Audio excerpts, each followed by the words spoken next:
A woman gets lost in a cinema and encounters the lingering entity of a hanged man. Plus a bonus case about a horrifying mass suicide in India where 10 members of one family are found hanging in their home. How could the next tenant find peace there? Welcome back to the second of a 3-part episode looking at hauntings that take place after someone has committed suicide by hanging. And if you want to see the other 3 videos in the series, click on the link in the corner now. And obviously I need to give you a trigger warning that these 3 videos will touch on themes that some viewers may find distressing. Last time, we looked at the 1927 case The Rocking Chair in 6 Lonsdale Road near Camberwell in London. Here, a young woman encountered a frightening presence in a room in which a hanging took place. Tonight, we fast forward to 1973 for a chilling experience in a London cinema. I'm Peter Laws, and this is Suicide Spirits, Hauntings After a Hanging. Tonight's case, The Crying Man.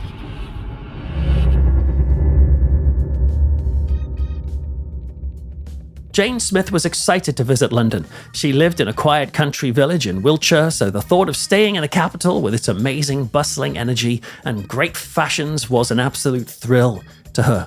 She planned on updating her wardrobe with the trendiest outfits, albeit trendy in 1973. And she was staying with her elder sister, a woman called Helen, and her brother-in-law. Now, the house was in Camberwell, and I checked the maps, and it's about 7 miles from 6 Lonsdale Road. Jane was only into the very early days of her stay when she and Helen decided to go to the cinema. Now, this case happened in the summer of 73, so I checked into the London cinema listings, and they probably went to see the latest James Bond film, Live and Let Die. That was the big release in London that summer, but we can't be certain. But anyway, they visited the Odeon cinema in Camberwell, and this is on the junction of Denmark Hill and Cold Harbour Lane. And I did a little digging with the maps, and I've located where the cinema used to be. You can tell because next door, the building still has the same brickwork on the edge of it as it did back then. But anyway, this cinema closed in 1975. It's now a block of flats. I think it might be particularly for homeless people. But anyway, went back to 1973 and realized that the cinema would end up closing in 1975. The place was on its last legs. It was so dilapidated, in fact, that Jane and Helen, when they went to see the film, they could only sit in the upper balcony because the lower stalls were just too neglected and old to accommodate customers. The place was a real tip. Anyway, at some point during the film, Jane leaned into Helen and said that she needed the toilet. If it was Live and Let Die, then that film does last just over 2 hours. So in the darkness, Helen whispered, "The toilets are downstairs near the foyer." So Jane did the classic thing in the cinema when you hunch over and head out. But this was no multiplex. It wasn't like there were other screens with people coming and going and customers all over the place. This was your classic cinema with one screen. Everyone was in that one show. So when she stepped out into the rest of the cinema, it was empty. She headed down to the lobby and started looking for the toilets, but this place was a bit of a wreck. She wasn't really sure where she was going, which is why she ended up getting lost. She headed down a hallway. She thought she was getting to the foyer, but she wasn't. She ended up seeing a set of stairs, which led down into a barely lit, very gloomy looking corridor. She didn't know exactly where to go, so she just took a breath, went down and headed along this long corridor and ended up getting lost in this frankly grim and seriously creepy old cinema. Finally, she caught a glimpse of a glowing sign at the end of the corridor. It said, "Ladies." She had found the toilet at last. So she pushed the door open and creaked in. But when she looked inside, she realized that this toilet was meant for the stalls downstairs. Remember the ones I said that weren't used anymore? So this toilet block was a wreck. There were old movie posters strewn about. There was a stepladder leaning up against the wall. There was one crappy fluorescent tube on the ceiling that cast a dull and depressing glow across the room. It was a mess, but she was desperate. So she checked each cubicle and picked the one that looked the least repulsive.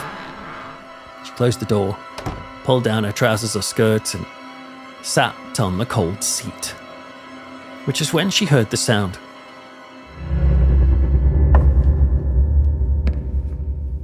It was footsteps And it was odd because the steps clearly sounded like they were descending, and yet they didn't, as far as she knew, appear to be any actual steps near this toilet block. The steps she used just before the stairs were way back at the other end of the corridor, but these steps going down sounded crisp and clear and very, very close. Jane wasn't thinking about ghosts or anything at this point. She just figured there must be a hidden staircase that she hadn't seen. So she carried on with her business. Well, she heard these footsteps fully descend, and then she heard the footsteps enter the toilet block. She listened as the feet crunched across the dirty floor, and she heard those footsteps go past the cubicle where she was, and then down to the cubicle at the end, and she heard the door creak open and heard someone go in. Now, she was already on edge, but what happened next flooded her body with a sense of dread, because she heard the person in the cubicle starting to cry, which is when she knew for sure that it was a man. And this crying turned into bitter weeping and then into great shuddering sobs. And the sound of it seemed to make Jane deeply frightened, like there was something dangerous or wrong about this. And so as the sobs went on, she quickly finished up, she got herself dressed and reached for the bolt, sliding it across and looking down, just praying that if she stepped out, this man would not step out with her and find her. She didn't want to see this person. She felt a sense of fear. She opened the door as the toilet echoed with this man's hideous, pitiful wailing, and she rushed out, racing up those dark corridors and frantically trying to find her way out, which she eventually did. She was able to get back to the balcony where her sister Helen was waiting for her, and Helen was frankly annoyed. "Where have you been?" Helen asked her. I decided, Helen said, to go to the toilet myself, to be honest, and I followed you down. I couldn't even find you. Well, Jane explained what had happened. And it was so clear that she was genuinely frightened that both she and Helen went to speak to one of the cinema attendants, mentioning that, look, one of your staff or customers is in great distress, they need help. So the attendant was puzzled and said that didn't make sense, because where they were saying this crying had come from, the toilets, had not been used for years. But Jane was insistent, look, there's a guy down there right now and he's distraught. So the attendant called over another male attendant, and these two men went down to those neglected old toilets together. They came back a few minutes later and said, "Lady, that was completely empty. There's nobody there." Jane said, "No, that man just came down a set of stairs just next to the toilets. He must have gone back up those stairs." And they shook their head at that and said, "Well, that's impossible, because there was a set of stairs there, but nobody uses them because they can't use them. They were sealed up years ago." Jane and Helen felt the shiver and left the theatre, frankly, quite frightened. Jane was adamant this weeping was not in her imagination. And when they got home, they eagerly told their story to Helen's husband. He listened quietly and respectfully, but he didn't say much in response. The 2 weeks of the trip passed, and Jane finally left London to head back to her country village. And once Jane had left, that's when Helen's husband said, "You know that thing about the Odeon toilet? Well, I didn't want to mention this to Jane, but that Odeon's supposed to be haunted." Now, Helen said, Who says that?" He said, "A friend of mine. A friend of mine actually used to work as a projectionist in the 1960s, and he told me that years before, couldn't remember if it was the 40s or 50s, he said a middle-aged man, just like at Lonsdale Street, a middle-aged man killed himself in that cinema. And do you want to know where?" She said, "The stall toilets?" He said, "Exactly. He climbed up on a toilet, wrapped something around his throat, and over one of the pipes, he stepped off the toilet and hung himself." And he said, "My friend, the projectionist, said that since that had happened, some of the staff will occasionally see a distressed man walking through the auditorium, but there's no one there when they look back again. And they would hear his footsteps coming down the stall stairs, heading down to the toilets. Some of the staff apparently were too scared to be alone in certain parts of the building, especially the toilets where the man actually hung himself." "What? could have happened? Was it hearsay or misunderstanding? Or did the echo of that incredibly sad death linger?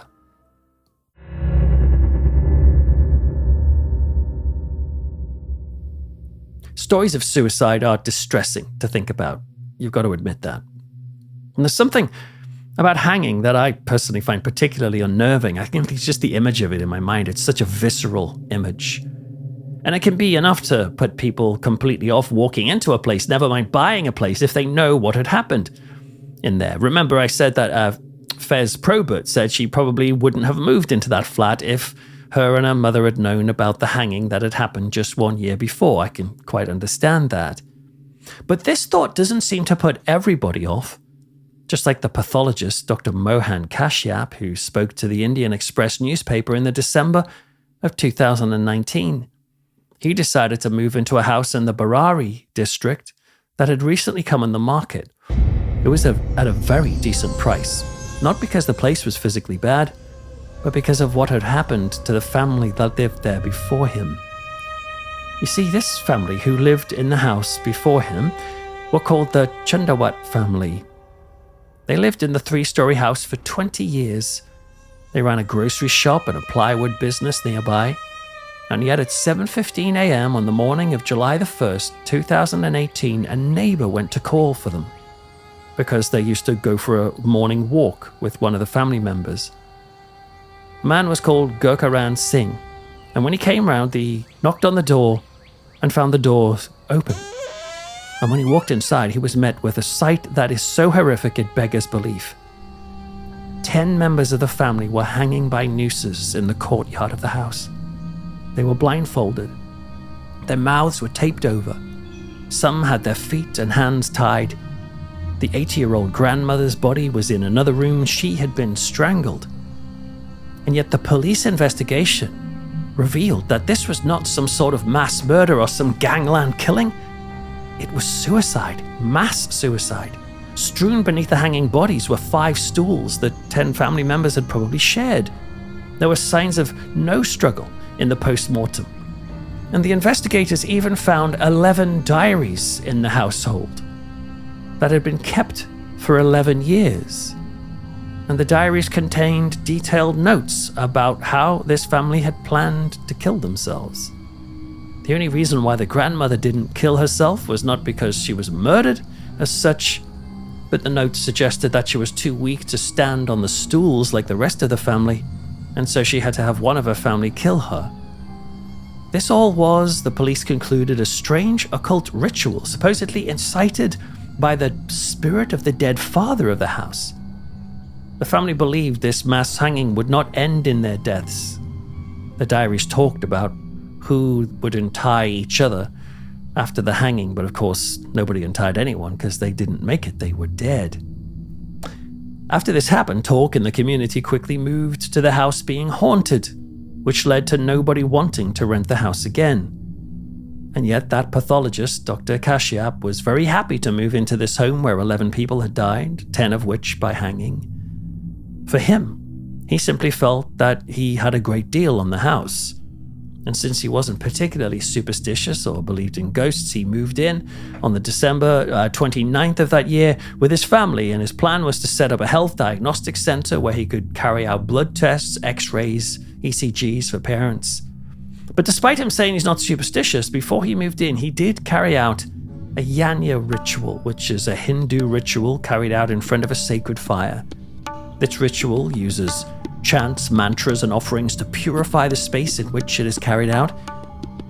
Is it possible that this somehow put the spirits of those family members at rest? And is that why the middle-aged men of our 2 stories lingered? Because there was no ritual to put them at rest? That they killed themselves in a space that had left nothing but the haunted echoes of sorrow? That nobody thought to bring peace to an apartment or a cinema toilet? Such a thing might sound ridiculous, I know.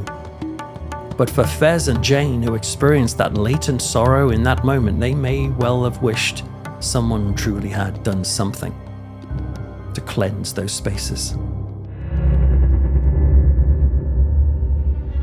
Join me next time, where we will focus on one more case of hanging that led to a horrifying encounter for one young woman. That's the Grinning Man. But until next time, I'm Peter Laws, and you've been listening to Suicide Spirits, Hauntings After a Hanging. If you found this video interesting, then why not check out one of my other videos? And since I'm a tiny little channel at the moment, just once again, I'd really appreciate you liking, subscribing, and even sharing these videos to try and spread the word a little bit. Check out peterlaws.co.uk and patreon.com/peterlaws to find out more. But until next time, keep an eye on the shadows, because they may well have their eyes on you. Good night.